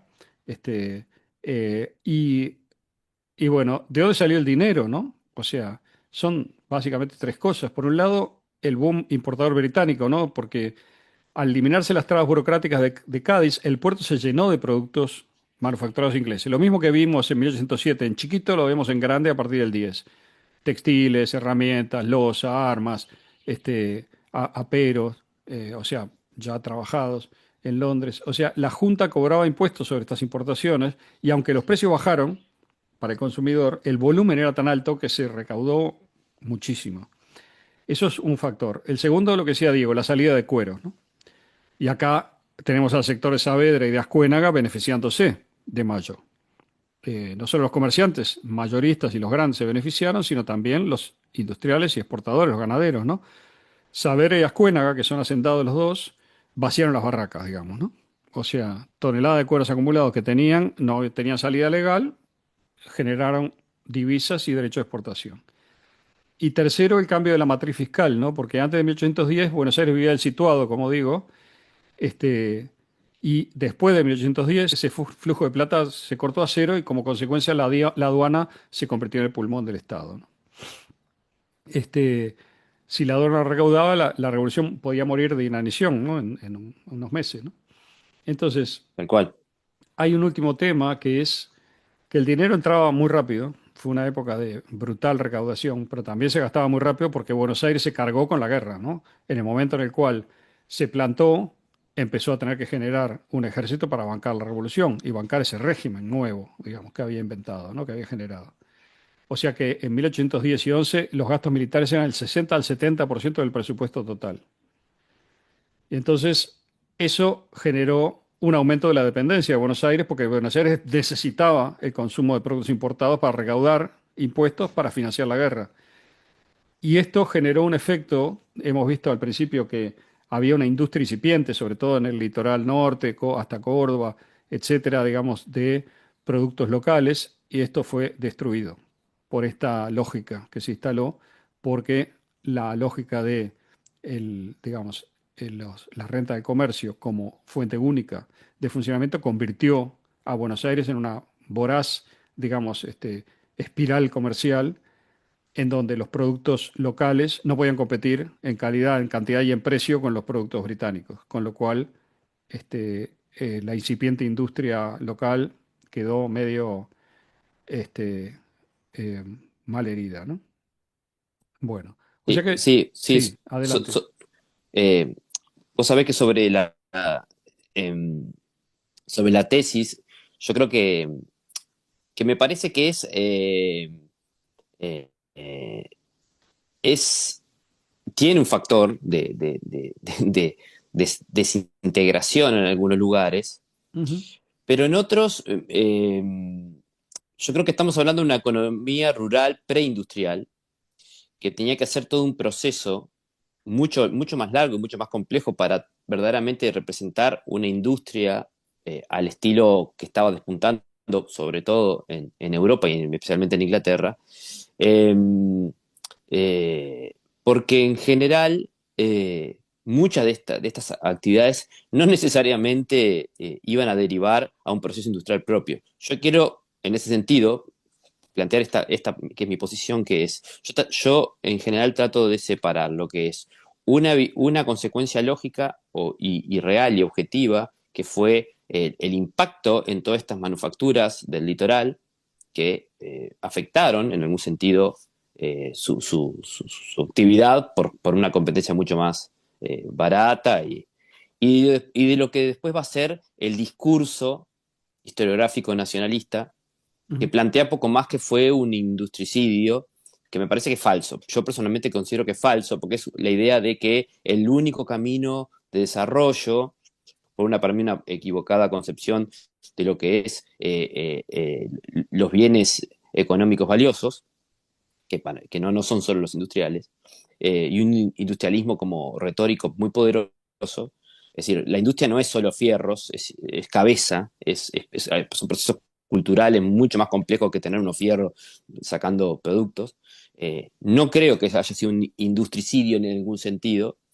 Y hay que tener en cuenta un factor central. Obviamente que la población urbana la va a aplaudir a este proceso, no va a advertir, en algún sentido, las consecuencias económicas del cambio, ¿no? De esta apertura, pero comparado, porque la gente compara sobre la realidad que vive, ¿no? Comparado con lo que vivía en el modelo español, era dramáticamente, el litoral no podía compensar esa estructura mercantilista y rígida que los Borbones habían tratado de modernizar, pero mantenía una estructura de privilegios enorme. Eh, y ese litoral no hubiera podido responder porque estaba viviendo un proceso incipiente. Entonces, en algún sentido, es real que en el interior hay un enorme golpe a este proceso de manufacturas incipientes que tienen que ver con la industrialización, pero personalmente no comparto la idea de eh, que representa una especie de crimen original del industrialismo argentino, como una especie de... Nos sacaron nuestra posibilidad de ser una potencia industrial. Y Claro, ahí volvemos a lo de siempre, ¿no? La cuestión de cómo la historiografía no quiere ver los hechos, quiere como que ver los discursos que llevan agua para su molino. Tanto exacto. sea el libre mercado nos hizo gigantes, o el proteccionismo nos hace gigantes, o el Estado nos hace gigantes, o llamémosle la Sí. ideología que quieran, ¿no? El uso político posterior. Hay una cosa que es el pueblo no está, ¿verdad? En todo esto que estamos hablando no hay pueblo. Por más que se lo No. invoque, digamos, no tuvo nada que ver, verdaderamente. Hay un estado de opinión más o menos generado y bastante, digamos, como yo diría, usado por los historiadores posteriores, sobre todo, bueno, por todos los historiadores en general, cada uno lo usa como quiere, como le conviene, pero no vemos más que un movimiento de elites y un juego de conveniencias naturales, como digo, una convergencia de intereses que cuajó en un movimiento político determinado. Sí, Sobre, lo que hay es un pequeñísimo, llamémosle, proletariado urbano, es decir, eh, que es utilizado mayormente, no es que sí, tiene y que exacto. básicamente va detrás de las consecuencias de corto plazo y las victorea o las rechaza, ¿no? Sí, sí, más adelante en el 11 vamos a ver algún tipo de expresión que claramente es más popular, digamos, de resistencia y tal, pero todavía no estamos ahí. Eh, yo lo que creo sobre esto último, que claro, me importa y conozco tu posición y también, o sea, mi posición es compleja, no es quizás fácil de sintetizar. Yo creo que hay por un lado hay un factor que es, la historia la escribió Europa e Inglaterra, ¿verdad? La historia del mundo moderno. Cuando digo la escribió, me refiero literalmente a que la compuso ideológicamente.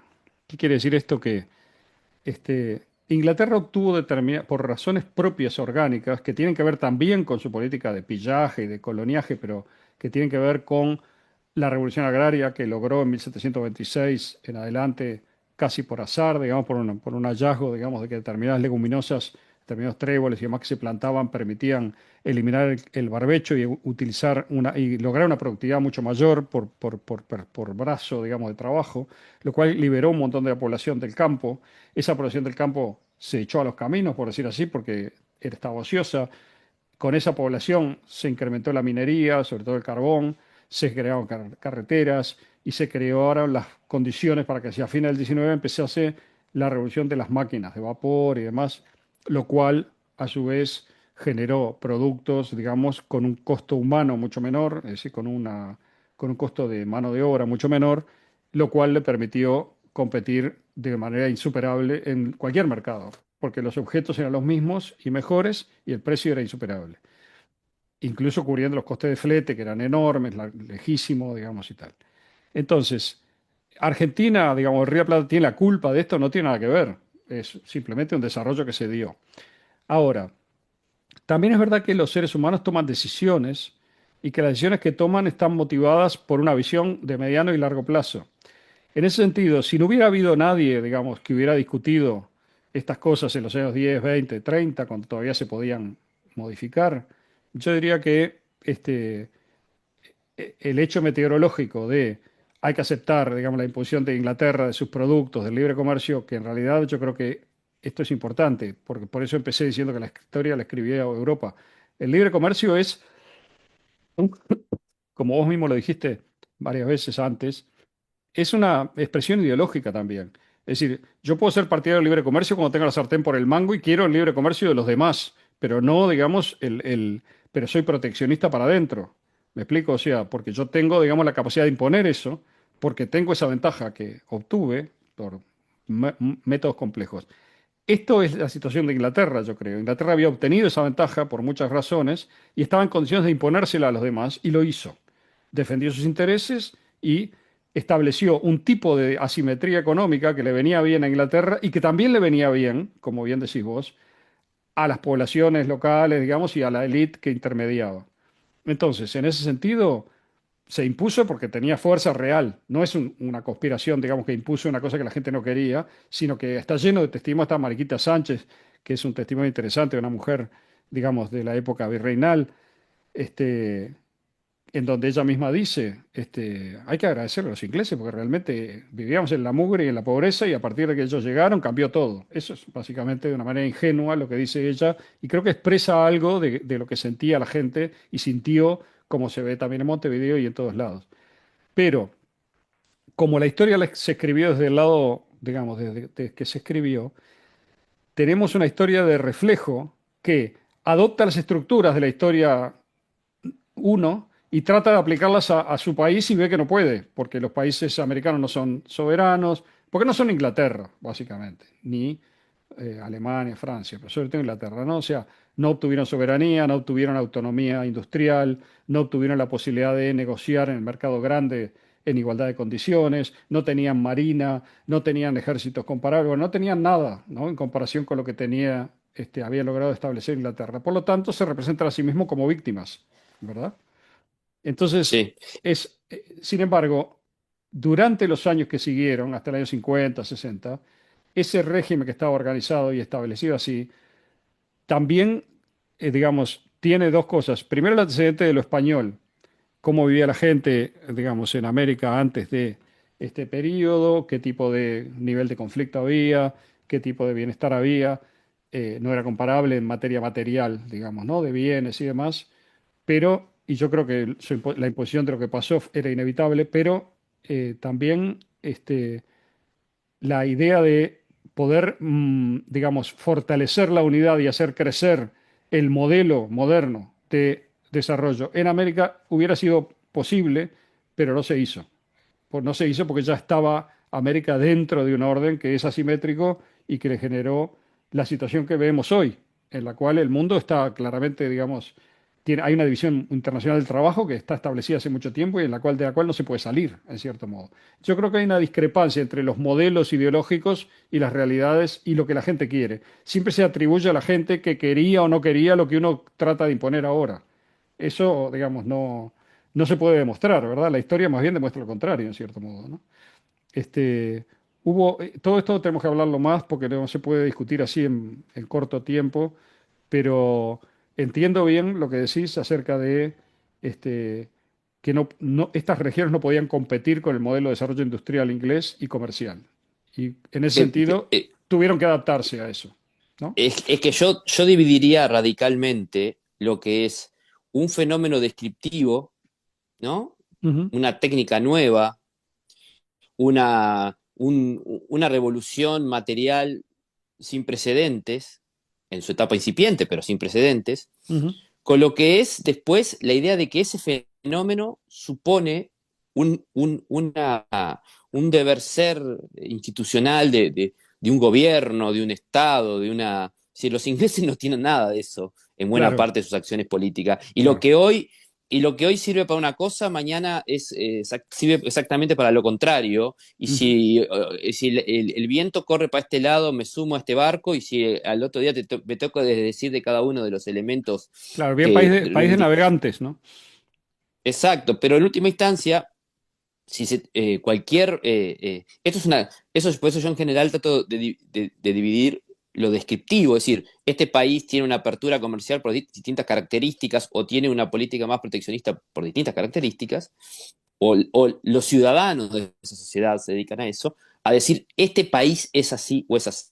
¿No? Los países, Aparte, tan mal no lo fue, ¿no? En el sentido de que había una complementariedad en ese comercio también, ¿no? Es decir, nosotros no solamente exacto. comprábamos, nosotros vendíamos también. Un montón.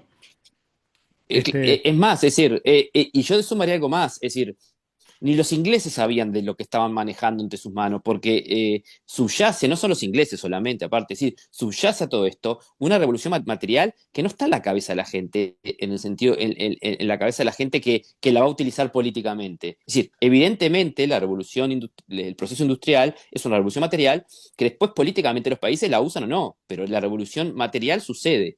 Es ujú. decir, no se la pueden adjudicar los ingleses como Estado, se la puede adjudicar cada uno de los individuos ingleses, holandeses, alemanes, franceses, españoles, italianos o los que estuvieron en cada uno de los lugares en desarrollar esos modos de producción mucho más eficientes, que vuelvo a repetir, en mi concepción, no son solo fierros, es una concepción hasta de cómo manejar el capital, es preferencia temporal baja, como siempre digo yo, es decir, Ujú. capacidad de Sí, ahorro, eso es racionalidad importante. productiva. Eso es importante porque eso es muy importante en realidad. Porque yo lo dije de otra manera.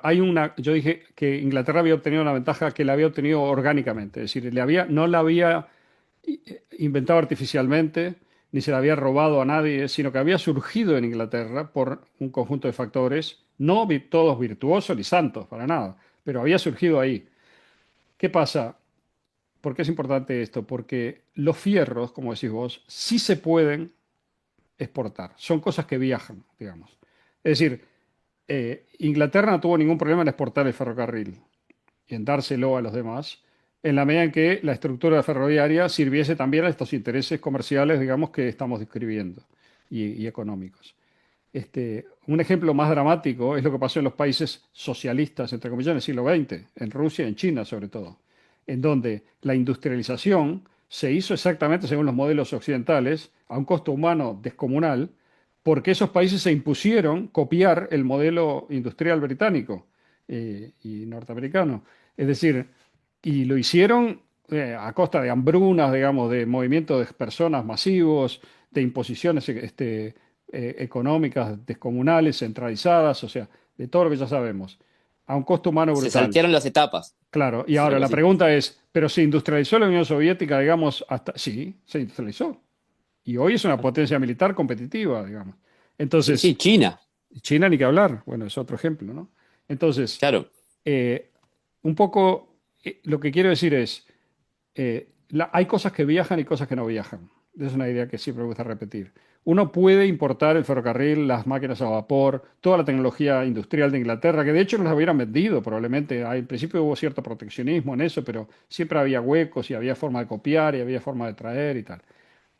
El problema no era ese.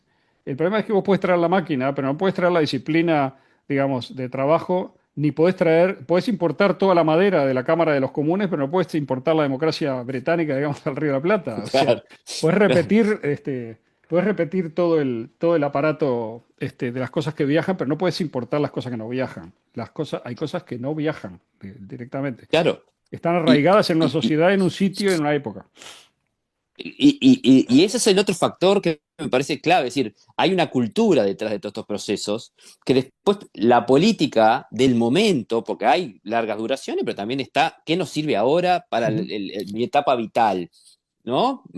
Yo, ¿qué me conviene? Y en ese sentido, los factores históricos de Buenos Aires también jugaron Ahora, su rol, es decir, claro. la centralización porteña, la presión fiscal del puerto sobre el interior, la falta de un comercio interno integrado, es decir, el monopolio aduanero, es decir, todos esos factores juegan en esto. Por eso Claro. digo, esto impactó en distintos lugares, pero capaz que mirando con lupa los pequeños procesos del Río de la Plata, vamos a encontrar más explicaciones que en la histórica tesis Claro. nacionalista Sí, industrialista de que poco más que un industricidio.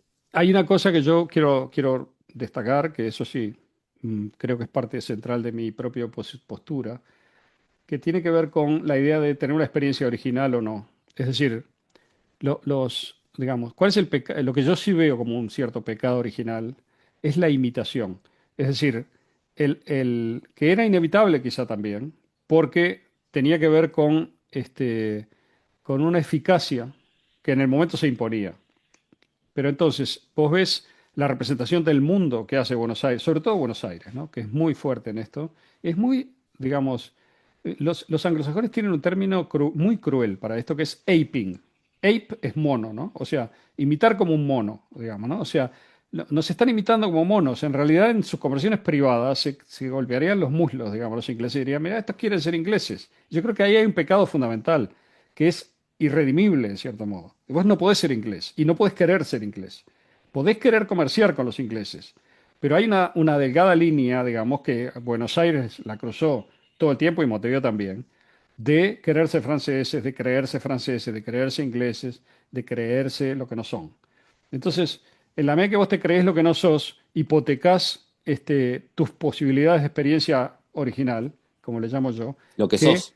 que yo creo que sí estaba en el campo y sí estaba en los paisanos, sí estaba en esa parte más española, digamos, de América, y quizás siga estando, en cierto modo, que cada vez más débil, de generar una especie de locura propia, digamos, que en cierto modo se generó. Yo la veo generada más en los elementos culturales propios de Río de Plata, por eso me interesa el fútbol, por ejemplo, como elemento cultural propio, porque yo creo que es en lo único que le ganamos a los ingleses de verdad, genuinamente. Sí, es un invento rioplatense el Exacto. fútbol moderno, O sea, realmente. que ahí sí tomás una cosa inglesa, pero como vos no podés traer la cultura del fútbol inglés, lo que podés traer es la pelota y las reglas, nada más. Y eso fue lo que hizo el Río de la Plata. Trajo la pelota y las reglas y jugó otra cosa mucho mejor que lo que jugaban los ingleses. Ese es un buen ejemplo, ¿no? Y creo que Y, incomprensible popularmente, ¿no? exacto.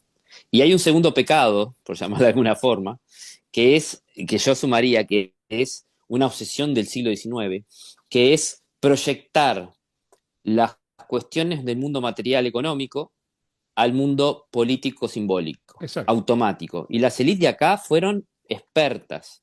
Y estoy hablando desde la teoría de la evolución de Darwin aplicable a la política, Sí, sí, sí. hasta ese nivel. Es decir, todas las Sí, el estructuras del sociodarwinismo mundo fue material. fuertísimo en Buenos Aires, por ejemplo. Y bueno, Herrera y Reicil, Exacto, es decir, claro, claro, es eso. O decir, sea, pero eso venía hasta en esa época, la idea de que las estructuras, los eventos materiales, ¿no? Sería un buen materialismo histórico, ¿no? El que lamentablemente eh, permea en general, eh, había una simbiosis automática en la cual cualquier evento de cambio material, de cambio material económico, decía, o científico incluso, ¿no? Si la ley tal de física es así, tenemos su sucedáneo en la ley política. exacto. Y hay esa mímesis que vos planteabas mono, tiene que ver con eso, con no diferenciar y comprar todo el paquete sin desatar, de que todos los cambios en el mundo físico material, que en esta época son muy radicalmente claros, ¿no? Toda la revolución científica, como le llaman, enseguida los llevaban al plano de las relaciones político-sociales. Exacto. Y detrás de esa imitación ridícula y no simplemente comerciar y intercambiar bienes materiales, comprar el paquete completo, muchas veces ideológico y político de Exacto. intereses de estados nacionales específicos, de proyectar esos cambios materiales al mundo de las ideas políticas, de Claro. las ideas culturales, Por de, eso, la, por de eso, relacionamiento. por eso yo creo que si bien los historiadores revisionistas pueden ser cuestionados, me refiero al revisionismo clásico, ¿no? Por ejemplo, argentino o mismo uruguayo de los 60, pueden ser cuestionados en materia de cómo articulan mecánicamente su discurso económico y todo esto que estamos discutiendo, tienen una raíz de fondo que yo creo que es correcta en percibir el ridículo de esa imitación y en reclamar que no se lo haga. Es decir, en buscar una posición que se puede decir nacional, local o como quieras llamarle, no global, que es que reconocen en algunas movidas, por ejemplo, de Rosas o de otros, y yo te diría que lo reconozco en gente de los dos lados, de las dos orillas, que cuando llegue el momento lo hablaremos, que tuvieron como un arraigo local y una idea de tratar de hacer una cosa propia, pero que no pudieron, porque realmente les pasó el agua y era más fácil, en cierto modo, adoptar copiando aquello que venía impuesto como superestructura ideológica, por llamarle así, de los cambios económicos que vinieron. No quiero sonar demasiado marxista, pero hay algo de eso, digamos, de esa especie de, digamos, de aceptación del imperialismo cultural europeo sobre lo americano, que yo creo que después se trató de disfrazar de muchas formas y que hoy está desnudo. Es decir, que la gente que hoy en América quiere ser europeo es simplemente ridículo. O sea, no se puede, porque nadie te lo acepta eso. No te lo aceptan los europeos. Los franceses no aceptan que los montevideanos sean franceses, pero es totalmente lógico. Yo tampoco lo aceptaría. Es más, me parece aberrante y me parece humillante querer ser francés, o querer ser yanqui, o querer ser inglés. Yo creo que ahí Eh, hay eh, un punto fuerte, sí, digamos, sí, en donde el revisionismo establece una crítica hacia atrás que rescata ese punto, y yo creo que ese punto es valioso para mí.